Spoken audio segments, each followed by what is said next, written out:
আসসালামু আলাইকুম অনলাইনবাসী, আশা করি সবাই ভালো আছেন। আমিও ভালো আছি। এটা হচ্ছে আমাদের জাতীয় ফল। এটা আপনি শহরে না, গ্রামে দেখতে পাবেন। সুন্দর খুব দেখতে পাবেন। আর গ্রামের দৃশ্যের সাথে তো অন্য কোনো কিছুর তুলনা হতেই পারে না। আমরা এখন শহর কেন্দ্রিক হয়ে গেছি। গ্রামের জিনিসগুলো আমাদের কাছে এখন নাই বললেই চলে। আমরা দিন দিন শহরের দিকে চলে যাচ্ছি অতি উন্নয়নের জন্য, কিন্তু আমাদের গ্রামে যে জিনিসগুলো রয়েছে হারানো, এই যে মাটির ঘর, এখন শুধু ওইগুলো দৃশ্যর জন্যই রয়েছে। আগে এই মাটির ঘরে মানুষ থাকতো, বসবাস করতো, কত শান্তি ছিল। এখানে অনেক শান্তি। মাটির ঘরে আপনি দালান কোঠাতে যে শান্তি পাবেন না, এখানে সে শান্তি পাবেন। দোতলা ঘর যা এখন বিলুপ্ত হয়ে গেছে, সহজে কোথাও খুঁজে পাবেন না।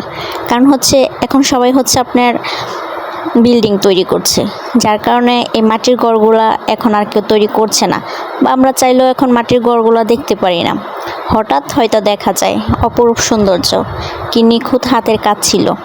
আর এখন সব ইট পাথরে গড়া দালান কোঠা হয়ে গেছে। এই মাটির ঘরগুলো এখন আর সচরাচর দেখা যায় না। দু চারটা যাওয়া আছে দেখা যায়। তাই মাটির ঘরের মতো সৌন্দর্য আর কিছু হতে পারে না। আমরা প্রকৃতি প্রেমী, তাই প্রকৃতির মাঝে কিছু আনন্দ সুখ খুঁজে পেতে ভালোবাসি। গ্রামের সৌন্দর্যের কাছে কোনো কিছুরই তুলনা হবে না, কখনোই না। আর গ্রামে যে শান্তি পাওয়া যায়, শহরে সে শান্তি নেই। কি সুন্দর বাতাস দেখেন। গ্রামের মতো শহরে কখনোই শান্তি পাওয়া যাবে না।